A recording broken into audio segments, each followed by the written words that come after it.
নির্বাচন ঠেকাতে পারছে না বিএনপি, ভোটের পর আন্দোলনের নতুন কৌশল। পিরোজপুরের ৩ আসনে প্রার্থী ২৭ জন, চ্যালেঞ্জের মুখে সম রেজাউল।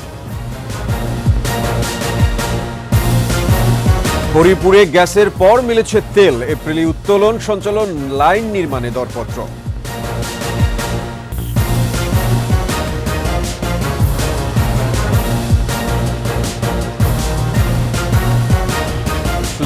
সিকিউরিটি ইসলামী ব্যাংক লিমিটেড সংবাদ শিরোনাম। আমন্ত্রণ সকাল ৯:২১ সংবাদে, সাথে আছি আমি সাব্বির আহমেদ। দর্শক, ২১ টেলিভিশনের সংবাদ একই সাথে সরাসরি দেখতে পাবেন আমাদের ফেসবুক পেজ www.facebook.com/2124 অনলাইনে। নির্বাচন প্রতিহত করার কোনো চেষ্টা করবে না বিএনপি। দলটির নেতারা বলেছেন, কোনোভাবে একটি নির্বাচন যদি হয়েও যায় তবুও তাদের আন্দোলন অব্যাহত থাকবে। জানাচ্ছেন আতিক রহমান পূর্ণিয়া। ২৮ অক্টোবরের হঠকারী সিদ্ধান্ত, প্রধান বিচারপতির বাসায় হামলা, পুলিশ হত্যার মধ্য দিয়ে থমকে যায় বিএনপির আন্দোলন। এর মাঝে নির্বাচন প্রতিহতের ঘোষণা দিলেও তাতে নিজেদের কর্মীদের সম্পৃক্ত করতে পারেনি বিএনপি।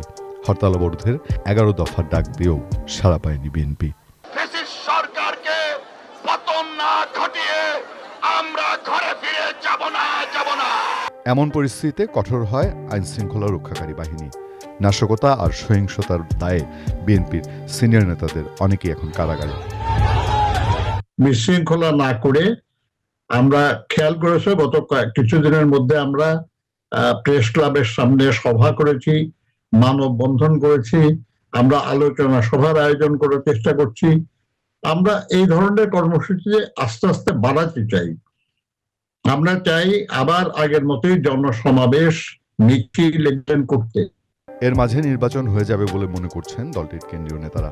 তবে নতুন সরকার বেশি দিন না টিকার আশা তাদের। আওয়ামী লীগ ভোট দেয় না, তাহলে ভোটার কোথেকে আসবে? আর এখন তো তারা তার দোষটা ইলেকশন করতেছে, ভোটার আরো বুঝে 14 সালে কি বুঝতেছে, আরো কমে যায় ভোটার উপস্থিতি। আমি মনে করি মানুষ জানে যে এখানে ভোট হবে না, এখানে হলো যে এই পাতানো আপনার আসন ভাগাভাগি হবে, সরকারি ব্যবস্থা। আমি মনে করি না 7 তারিখে নির্বাচন হবে। আর যদি তারা করতে চায়, যদি ভোটের পরও দলটি আন্দোলন চালিয়ে যাবে বলে জানিয়েছেন বিএনপির নেতারা। আতিক রহমান পূর্ণিয়া, ২১ টেলিভিশন, ঢাকা। এবারে আলোক হেলথ কেয়ার অ্যান্ড হসপিটাল ভোটের খবর।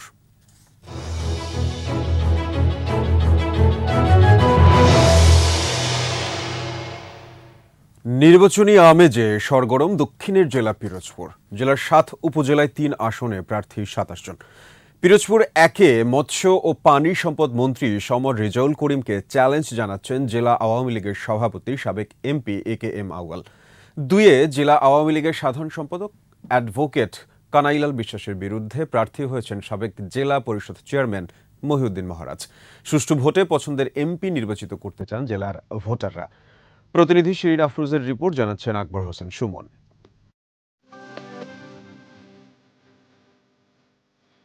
কচা, বলেশ্বর, কালীগঙ্গা ও সন্ধ্যা নদী বিধৌত পিরোজপুরে বঙ্গমাতা শেখ ফজিলাতুন্নেসা সেতুটি বদলে দিয়েছে এই জনপদের জীবনযাত্রা। এখন আর ফেরির জন্য অপেক্ষা নয়, দৃষ্টিনন্দন সেতুটি গোটা অঞ্চলের যোগাযোগ সহজ করেছে। শুধু এই সেতুটিই নয়, কয়েকশো কিলোমিটার নতুন সড়ক ও সেতু, বিদ্যুৎ সংযোগ রীতিমতো গ্রামকে শহরে পরিণত করেছে। এছাড়া বঙ্গবন্ধু বিজ্ঞান ও প্রযুক্তি বিশ্ববিদ্যালয়, হাউজিং এস্টেট, ২৫০ শয্যার হাসপাতাল, কারিগরি প্রশিক্ষণ কেন্দ্র, নতুন পাসপোর্ট অফিস, প্রস্তাবিত অর্থনৈতিক অঞ্চলেও বদল আসছে জীবনযাত্রায়। তাই ভোটারদের ভাবনায় উন্নয়ন। এই সেতুটা হয়ে বর্তমান সরকার আমাদের যে উপকার করেছে, এটা আসলে অকল্পনীয়।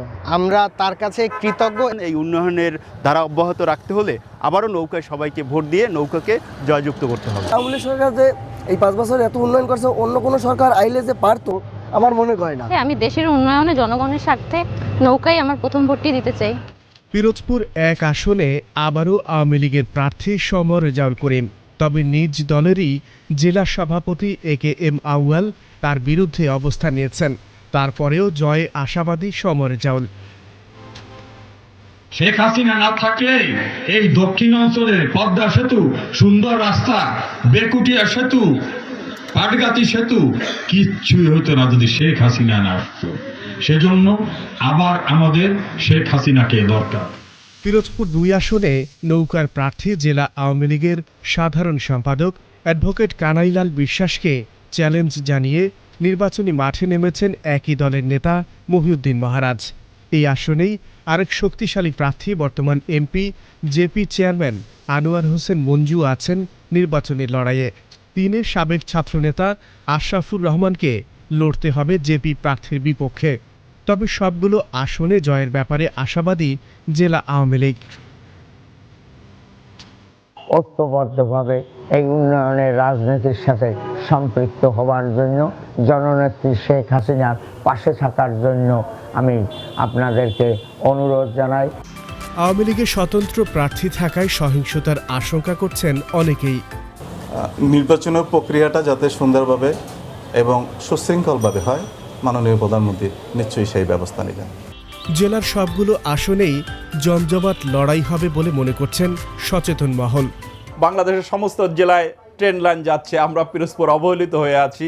আমরা চাই যে আগামী এই সরকার ক্ষমতায় যাক এবং আরও উন্নয়নের সাথে সাথে আমাদের পিরোজপুরেও যেন আমরা ট্রেনের সেরকম সুযোগ সুবিধা পাইতে পারি। উৎসবমুখর ভোটে যোগ্য প্রার্থীকে নির্বাচিত করে সংসদে পাঠাতে চান পিরোজপুরের মানুষ। আকবর হোসেন সুমন, ২১ টেলিভিশন। দ্বাদশ সংসদ নির্বাচনে চূড়ান্ত হয়েছে প্রার্থী তালিকা। ভোটাররা উন্মুখ নতুন জনপ্রতিনিধি নির্বাচনের অপেক্ষায়। পাড়া মহল্লায় চায়ের আড্ডায় বইছে ভোটের হাওয়া। ২১ টেলিভিশনের নিয়মিত আয়োজনে আজ জানাচ্ছি ঢাকা সংসদীয় ৮ আসনের ভোটারদের ভাবনা আর প্রত্যাশার খবর।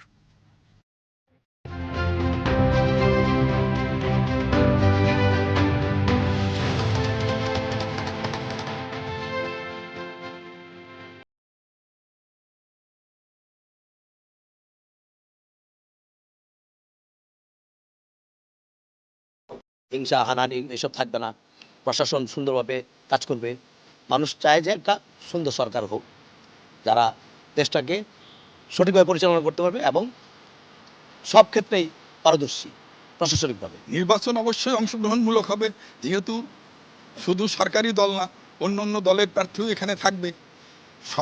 সব প্রার্থী চাবে যে তারা নির্বাচনে অংশগ্রহণ করছে, তারা বিজয়ী হবে। কিন্তু বিজয়ী হওয়ার ক্ষেত্রে তো বিজয়ী শেষ পর্যন্ত একজনই হবে, কিন্তু শেষ হাসি কে হাসবে সে কথা তো বলা যাবে না। আমাদের বাংলাদেশের রাজনৈতিক প্রেক্ষাপটে আসলে নির্বাচনটা কিন্তু একটা উৎসবের মতো, যে এখানে উৎসব একটা আমেজ থাকে। আপনি যেখানে যাবেন সেখানে তো ব্যানার, পোস্টার, ঠিক আছে, সবাই এই যে চায়ের আড্ডা, গল্প গুজব, এগুলো কিন্তু একটা আমেজ। বাংলাদেশ তো একটা উন্নয়নের ধারায় চলতেছে এবং আপনি একটা জিনিস দেখেন যে আপনার স্ট্রাকচারাল উন্নয়নগুলো করতে কিন্তু একটা সময় লাগে, একটা সার্টেন পিরিয়ড লাগে, যেটা 5 বছর সময়টা যথেষ্ট না। অনেক বড় বড় মেগা প্রকল্পগুলো আছে যেটার জন্য অনেক সময় লাগে। আমি চাই যে এই উন্নয়নের ধারাগুলো অব্যাহত থাকুক।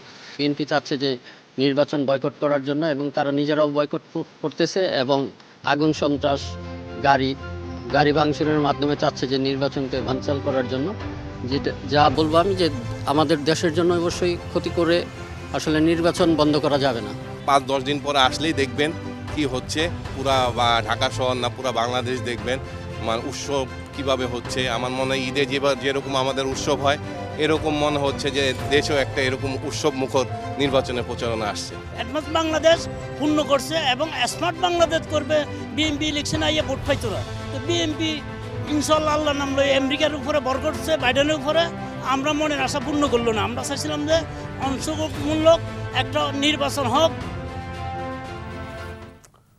সিলেট গ্যাস ফিল্ডের 10 নম্বর কূপ থেকে আগামী 4 থেকে 5 মাসের মধ্যে তেল ও গ্যাস উত্তোলন করা হবে। উত্তোলন করা গ্যাস জাতীয় গ্রিডে সরবরাহ করার প্রস্তুতিও শুরু হয়েছে। গ্যাসের চাপ বেশি থাকায় নতুন করে গ্যাস পাইপলাইন স্থাপন করতে হবে বলেও জানিয়েছে সিলেট গ্যাস ফিল্ড কর্তৃপক্ষ। সিলেট বিভাগীয় প্রতিনিধি ওয়েস খসরুর রিপোর্ট, জানাচ্ছেন রত্না জামান। প্রায় 2 বছর আগে অনুসন্ধান শেষে সিলেট গ্যাস ফিল্ডের হরিপুর 10 নম্বর কূপ খনন শুরু হয়। এই কূপে 4টি স্তরে গ্যাস এবং 1টি স্তরে তেল পাওয়ার সুখবর মিলেছে। এই কূপে 2 থেকে 300 বিলিয়ন ঘনফুট গ্যাস এবং 8 থেকে 1 কোটি ব্যারেল তেল পাওয়ার আশা করছে গ্যাসফিল্ড কর্তৃপক্ষ। এর বাজার মূল্য হবে প্রায় 18,000 কোটি টাকা। এখনও চলছে পরীক্ষা নিরীক্ষা। একই সঙ্গে আগামী 4-5 মাসের মধ্যে গ্যাস ও তেল উত্তোলনের পরিকল্পনা করছে কর্তৃপক্ষ। সিলেট 10-এ যে গ্যাস প্রাপ্তি মাননীয় প্রতিমন্ত্রী মহোদয় ঘোষণা দিয়েছেন, সেখানে উল্লেখযোগ্য হারে গ্যাস পাওয়া গেছে।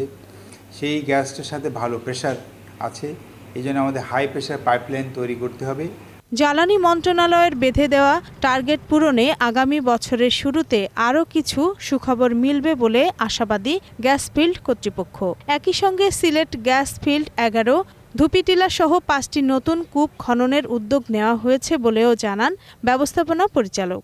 সিলেট 10 সম্পন্ন করলাম এবং ভবিষ্যতে আমাদের সিলেট 11 কূপ খননের পরিকল্পনা আমাদের আছে। এটা সাকসেস আমরা দেখব এবং যেহেতু সিলেট 10টা সাকসেসফুল হয়েছে, তার আশেপাশে কূপ খনন করা যায় না, এটা আমরা স্টাডি করব। আর এছাড়া এটার কাছাকাছি ডুবিটেলাতে আমাদের কূপ খননের পরিকল্পনা আছে। সিলেট ফিল্ডের 10 নম্বর কূপে গ্যাস ও তেল পাওয়া যাওয়ায় খুশি স্থানীয়রা। গ্যাস পেয়েছি, গ্যাসের সাথে তেলের দরিয়া পেয়েছি, আমরা এর জন্য আনন্দ। যে পরিমাণ তেল গ্যাস রয়েছে আরও যদি অনুসন্ধান করে কূপ খনন করা হয় তাহলে বাংলাদেশের উন্নয়নের জন্য সহায়ক হবে। নতুন পাওয়া গ্যাস জাতীয় গ্রিডে নিতে পাইপলাইনের জন্য এরই মধ্যে টেন্ডার আহ্বান করা হয়েছে বলেও জানিয়েছে প্রকল্প সংশ্লিষ্ট কর্মকর্তারা। রত্না জামান, 21 টেলিভিশন। রেললাইন কেটে ফেলায় গাজীপুরের ভাওয়ালের মোহনগঞ্জ এক্সপ্রেসের ইঞ্জিন সহ 7টি বগি লাইনচ্যুত হয়েছে। দুর্ঘটনায় নিহত হয়েছেন 1 জন, আহত হয়েছে 7 জন।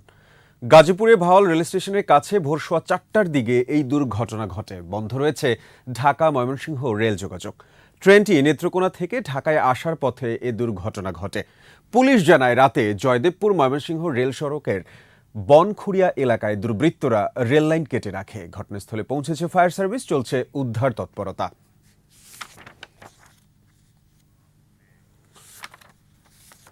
ময়মনসিংহ সিটি কর্পোরেশনের অধীনে চলমান কিছু উন্নয়ন প্রকল্প বাস্তবায়নে দীর্ঘসূত্রিতায় দুর্ভোগে নগরবাসী।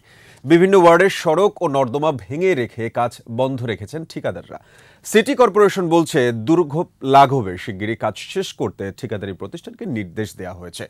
ময়মনসিংহ বিভাগীয় প্রতিনিধি আতাউর রহমান জুয়েলের তথ্যচিত্রে আরও জানাচ্ছেন সমর ইসলাম। নগরীর 14 নম্বর ওয়ার্ডের চরপাড়া প্রাইমারি স্কুল সংলগ্ন সড়ক ও ড্রেনের উন্নয়ন কাজ শুরু হয় 3 মাস আগে। ধীরগতিতে কিছুদিন চলে কাজ, এরপর থেকেই বন্ধ। সড়ক ও ড্রেন ভাঙা অবস্থায় রয়েছে, ঠিকাদারের দেখা নেই। এমন ভাঙাচোরার কারণে চরম দুর্ভোগ পোহাচ্ছেন শিক্ষার্থী সহ স্থানীয়রা। শুধু চরপাড়া নয়, সিটি কর্পোরেশনের 33টি ওয়ার্ডের বিভিন্ন স্থানে উন্নয়ন কাজ শুরুর পর তা অসমাপ্ত রেখেছেন ঠিকাদাররা। একজন অসুস্থ হইলে যাতায়াত করাতে খুবই সমস্যা হইতাছে। মানুষের তো দুর্ভোগ তো চরম পর্যায়ে চলে গেছে। এরা রাস্তা কাজ করে খালাই দিছে। ড্রেনে নোংরা পানি রাস্তা ভরে গেছে এবং ছোট ছোট ইট পাথর এগুলো যে রাখছে, এখানে আমাদের আসতে অনেক কষ্ট হয় স্কুলে ঢুকতে। কতদিন লাগবে? সিটি কর্পোরেশনের কাছে আমাদের অনুরোধ, এই কাজটা যেন তাড়াতাড়ি দ্রুত হয়ে যায়। এ নিয়ে নাগরিক আন্দোলনের নেতারাও ক্ষুব্ধ। জানান, উন্নয়ন কাজ পরিকল্পনা মতো না হওয়ায় নাগরিকদের দুর্ভোগ বেড়েছে। দেখা গেলো কোথাও একটু কাজ করে সেটা ময়লা আবর্জনা মালামাল ওটা ফেলে রেখে আবার আরেক জায়গায় চলে গেছে, আরেক জায়গায় হয়তো কিছু কাজ করে আবার আরেক জায়গায় চলে গেছে। এতে নাগরিকদের এবং সাধারণ মানুষের দারুণভাবে তাদের সমস্যা হচ্ছে। ঠিকাদারদের স্বেচ্ছাচারিতায় জনদুর্ভোগের কথা স্বীকার করে সিটি কর্পোরেশনের কর্মকর্তারা জানান, শিগগিরই কাজ শেষ করতে নির্দেশ দেওয়া হয়েছে। তাদেরকে আমরা ইতিমধ্যে নির্দেশনা দিয়েছি এই কাজগুলো দ্রুত এগিয়ে নেওয়ার জন্য। যদি এই সমস্ত কাজ বাস্তবায়নে ঠিকাদারদের কোনো গাফিলতি থাকে অবশ্যই আমরা তাদের বিরুদ্ধে ব্যবস্থা নেব। 1,500 কোটি টাকা ব্যয়ে ময়মনসিংহ সিটি কর্পোরেশনে সড়ক উন্নয়ন, ড্রেনেজ নেটওয়ার্ক সহ নাগরিক সেবা উন্নতকরণের প্রকল্পের কাজ শুরু হয়েছে 2022 সালে। শেষ হওয়ার কথা 2024 সালের ডিসেম্বরে। সমর ইসলাম, 21 টেলিভিশন। এবারে বিজয়ের মাস ডিসেম্বর।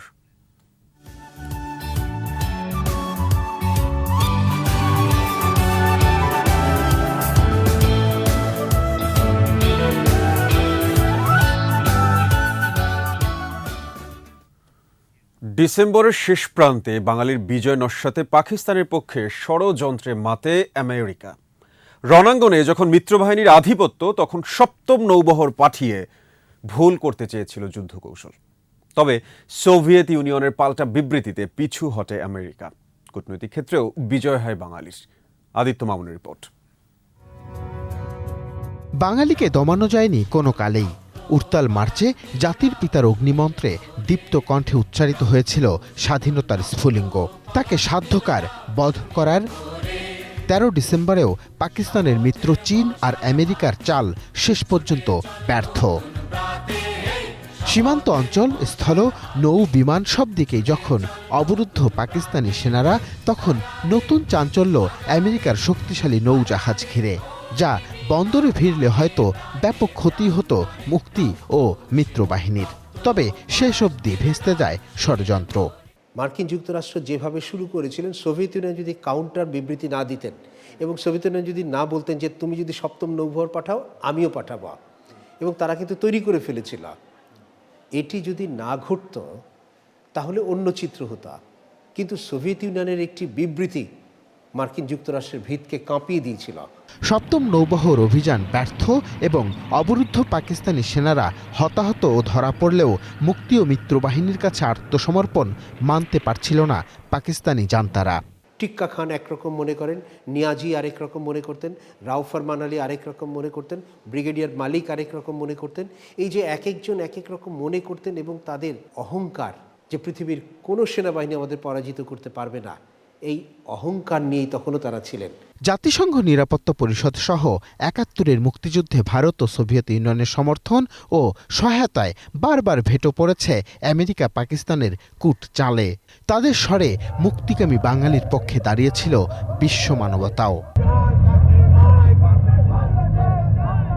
ঢাকায় তখন নিয়াজির নেতৃত্বে পাকিস্তানের বর্বর হানাদার বাহিনী যারা সমবেত ছিল, তারা তখন কি করবে? আত্মসমর্পণ করবে না যুদ্ধ চালিয়ে যাবে? এই ধরনের একটা অবস্থার মধ্যে ছিল। তো সেই মুহূর্তে আবার নিউ ইয়র্কের জাতিসংঘে আরেক যুদ্ধ চলছে। সেখানে নিরাপত্তা পরিষদের 5টি স্থায়ী সদস্য, তাদের মধ্যে মতবিরোধ দেখা দিয়েছে যে বাংলাদেশের ব্যাপারে তারা কী সিদ্ধান্ত নিতে যাচ্ছে। তখন বারবার তদানীন্তন সোভিয়েত ইউনিয়নের যে স্থায়ী প্রতিনিধি ছিলেন, তিনি ভেটো দিয়ে যুদ্ধবিরতির বিপক্ষ অবস্থান নিলেন। এদিন একের পর এক অঞ্চল মুক্ত হতে থাকলে ঢাকার উপকণ্ঠ চলে আসে মিত্রবাহিনীর আওতায়। তখন রণাঙ্গনের থেকে মুক্তিযোদ্ধারা সব ঢাকা অভিমুখে যাত্রা করেছে। ভারতীয় সেনাবাহিনী, তারা মিত্রবাহিনী এবং আমাদের মুক্তিবাহিনী এরা সম্মিলিতভাবে ঢাকার অভিমুখে যাত্রা করেছে। এদিনও জামায়াত ও মুসলিম লীগের সাথে গোপন বৈঠকে বসে হত্যার ষড়যন্ত্র অব্যাহত রাখে রাও ফরমান আলী। আদিত্য মামুন, 21 টেলিভিশন, ঢাকা। অগ্রহায়ণের শেষে শীতের তীব্রতা বাড়তে শুরু করেছে। বিশেষ করে উত্তরাঞ্চল সহ দেশের বেশ কয়েকটি জেলায় বেড়েছে শীত। গেল কয়েকদিন ধরে দেশের বিভিন্ন জেলায় তাপমাত্রা কমেছে ব্যাপক হারে। ঘন কুয়াশার মেঘাচ্ছন্ন আকাশে সূর্যের দেখা না মেলায় দিনেও শীত বেশি অনুভূত হচ্ছে। বাড়ছে শীতজনিত রোগীর সংখ্যাও। রংপুর সহ অন্যান্য জেলাগুলোতে ঘন কুয়াশায় ঢাকা পথ ঘাট। গুড়ি গুড়ি বৃষ্টির মতো ঝরছে কুয়াশা। যানবাহন চলছে হেডলাইট জ্বালিয়ে, বইছে হিমেল হাওয়া। নিতান্ত প্রয়োজন ছাড়া ঘর ছাড়ছেন না কেউ।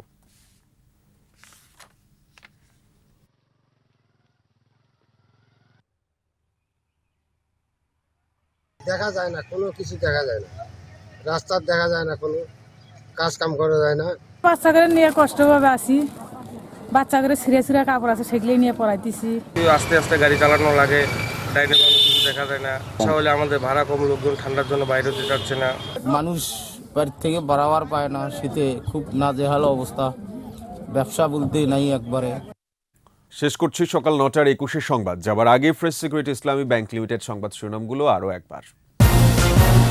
নির্বাচন ঠেকাতে পারছে না বিএনপি, ভোটের পর আন্দোলনের নতুন কৌশল। পিরোজপুরে 3 আসনে প্রার্থী 27 জন, চ্যালেঞ্জের মুখে সম রেজাউল। হরিপুরে গ্যাসের পর মিলেছে তেল, এপ্রিলে উত্তোলন সঞ্চালন লাইন নির্মাণে দরপত্র।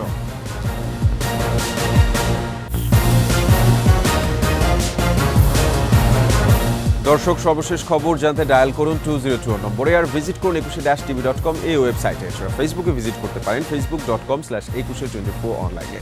এতক্ষণ সাথে থাকার জন্য সবাইকে ধন্যবাদ। পরবর্তী সংবাদ বেলা 12টায় দেখার আমন্ত্রণ রইল। 21-এর সাথেই থাকুন।